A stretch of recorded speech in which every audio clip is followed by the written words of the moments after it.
ನೋಡಿ ಸ್ನೇಹಿತರೆ, ಕೊನೆಗೂ 12ನೇ ಮತ್ತು 13ನೇ ಕಂತಿನ ಹಣ ಜಮಾ ಆಗಿದೆ. ಸೊ ಇದ್ರ ಬಗ್ಗೆ ನಾನು ನಿಮಗೆ ಲೈವ್ ಪ್ರೂಫ್ ಅನ್ನ ತೋರಿಸ್ತೇನೆ ನೋಡಿ. ಆದ್ರೆ ನೀವು ಇನ್ನೂ ಸಹ ನಮ್ಮ ಯೂಟ್ಯೂಬ್ ಚಾನಲ್ಗೆ ಸಬ್ಸ್ಕ್ರೈಬ್ ಆಗಿಲ್ಲ ಅಂದ್ರೆ ಬೇಗನೆ ಸಬ್ಸ್ಕ್ರೈಬ್ ಮಾಡಿ.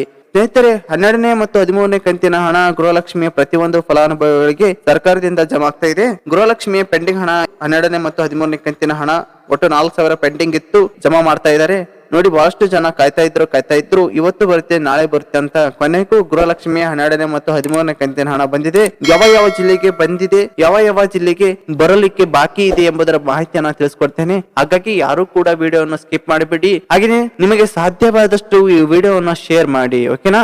ನೋಡಿ ಸ್ನೇಹಿತರೆ, ಗೃಹಲಕ್ಷ್ಮಿಯ 12ನೇ ಮತ್ತು 13ನೇ ಕಂತಿನ ಹಣಕ್ಕೆ ಸಂಬಂಧಪಟ್ಟಂತೆ ಸಾಕಷ್ಟು ಮಾಹಿತಿಗಳನ್ನು ನೀವು ಈಗಾಗಲೇ ನೋಡಿರ್ತೀರಿ, ಆದ್ರೆ ನಿಮಗೆ ಸ್ಪಷ್ಟವಾದ ಮಾಹಿತಿ ಸಿಕ್ಕಿರಲಿಲ್ಲ.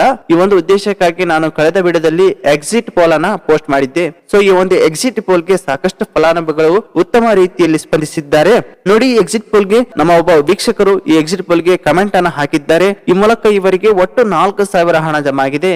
ಗೃಹಲಕ್ಷ್ಮಿಯ 12ನೇ ಮತ್ತು 13ನೇ ಕಂತಿನ ಹಣ ಇವರಿಗೆ ಒಟ್ಟು 4,000 ಬಂದು ಜಮಾ ಆಗಿದೆ. ಹಾಗಾಗಿ ಯಾರು ಕೂಡ ಕನ್ಫ್ಯೂಸ್ ಆಗಬೇಡಿ, ಎಲ್ಲರಿಗೂ 4,000 ಹಣ ಜಮಾ ಆಗ್ತಾ ಇದೆ. ಒಂದೇ ಸಲಕ್ಕೆ 2 ಕಂತುಗಳ ಹಣವನ್ನು ಜಮಾ ಮಾಡಲಾಗಿದೆ. ಇವರಿಗೆ ಒಟ್ಟು 4,000 ಹಣ ಜಮಾ ಆಗಿದೆ ನೋಡಿ.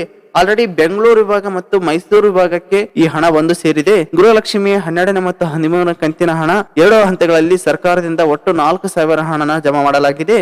12ನೇ ಮತ್ತು 13ನೇ ಕಂತಿಗಳು ಮಾತ್ರ ಜಮಾ ಆಗಿದೆ. ಇನ್ನು 14ನೇ ಕಂತು ಜಮಾ ಆಗಿಲ್ಲ. ಯಾರು ಕೂಡ ಕನ್ಫ್ಯೂಸ್ ಆಗಬೇಡಿ, ಒಟ್ಟು 4,000 ಅಷ್ಟೇ ಜಮಾ ಆಗಿರೋದು. 3ನೇ ಮತ್ತು 4 ಹಂತಗಳಲ್ಲಿ 13 ಜಿಲ್ಲೆಗಳಿಗೆ ನಾಳೆಯಿಂದ ಈ ಒಂದು 12ನೇ ಮತ್ತು 13ನೇ ಕಂತಿನ ಹಣ ಜಮಾ ಮಾಡ್ತಾ ಇದ್ದಾರೆ.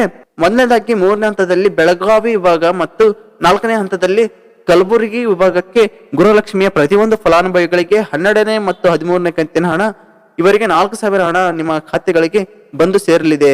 ಯಾರು ಕೂಡ ಆತಂಕ ಪಡಬೇಡಿ, ಗೃಹಲಕ್ಷ್ಮಿ ಯೋಜನೆ ನಿರಂತರವಾಗಿ ಮುಂದುವರಿಯಲಿದೆ. ಪ್ರತಿಯೊಂದು ಫಲಾನುಭವಿಗಳಿಗೂ ಈ ಹಣ ಬಂದು ಸೇರುತ್ತೆ. ಸರ್ಕಾರದಿಂದ ಈಗಾಗಲೇ ಈ ಹಣನ ಬಿಡುಗಡೆ ಮಾಡಿದೆ. ಆದರೆ ನಿಮ್ಮ ಖಾತೆಗಳಿಗೆ ಬರಲು 4 ದಿನ ತಡ ಆಗಬಹುದು. ಯಾಕಂದ್ರೆ ಖಂಡಿತವಾಗಿಯೂ ಗೃಹಲಕ್ಷ್ಮಿಯ ಪೆಂಡಿಂಗ್ ಹಣ 4,000 ಬಂದೇ ಬರುತ್ತೆ. ಸ್ನೇಹಿತರೆ, ನಿಮಗೆ ತಿಳಿದ ಹಾಗೆ ಸರ್ಕಾರವು ಗೃಹಲಕ್ಷ್ಮಿ ಯೋಜನೆಗಳಿಗೆ ಹಣವನ್ನ ಡಿಬಿಟಿ ಮೂಲಕನೇ ನೇರವಾಗಿ ಅವರ ಅಕೌಂಟ್ ಗಳಿಗೆ ಹಾಕಲಾಗುತ್ತೆ. ಆದ್ರೆ ಈ ಡಿಬಿಟಿ ಸರ್ವರ್ಗೆ ಪುಷ್ ಮಾಡಿದ ಮೇಲೆ ಸಡನ್ ಆಗಿ ಯಾರಿಗೂ ಕೂಡ ಹಣ ಜಮಾ ಆಗಲ್ಲ. 1 ವಾರ ಟೈಮ್ ತಗೊಳುತ್ತೆ. ಯಾಕಂದ್ರೆ ಗೃಹಲಕ್ಷ್ಮಿ ಫಲಾನುಭವಿಗಳ ಬ್ಯಾಂಕ್ಗಳಾಗಲಿ ಫಲಾನುಭವಿಗಳ ಹೆಸರುಗಳಾಗಲಿ ಕೆಲವೊಂದು ಫಲಾನುಭವಿಗಳ ಡಾಟಾ ಸೇಮ್ ಆಗಿರುತ್ತೆ. ಈ ಒಂದು ಕಾರಣಕ್ಕಾಗಿಯೇ ಸ್ವಲ್ಪ ಟೈಮ್ ತಗೊಳುತ್ತೆ ನೋಡಿ. ಈಗಾಗಲೇ ಸರ್ಕಾರದಿಂದ ಗೃಹಲಕ್ಷ್ಮಿಯ 12ನೇ ಮತ್ತು 13ನೇ ಕಂತಿನ ಹಣ ಜಮಾ ಆಗಿದೆ. ನಿಮಗೂ ಕೂಡ ಈ ವಾರದಲ್ಲಿ ಆಗಲಿ ಅಥವಾ ಮುಂದಿನ ವಾರದಲ್ಲಿ ಆಗಲಿ ಹಣ ಬಂದು ನಿಮ್ಮ ಕೈಗೆ ಸೇರುತ್ತೆ.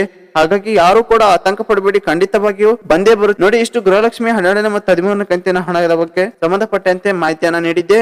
ಈ ವಿಡಿಯೋ ಎಲ್ಲರಿಗೂ ತಲುಪಲು ಈ ಕೂಡಲೇ ಶೇರ್ ಮಾಡಿ. ಹಾಗೆಯೇ ನಮ್ಮ ಚಾನಲ್ಗೆ ಸಬ್ಸ್ಕ್ರೈಬ್ ಮಾಡುವ ಮೂಲಕ ನಮಗೆ ಸಪೋರ್ಟ್ ಮಾಡಿ. ಮುಂದಿನ ವಿಡಿಯೋದಲ್ಲಿ ಮತ್ತೆ ಭೇಟಿ ಆಗ್ತದೆ. ಧನ್ಯವಾದಗಳು.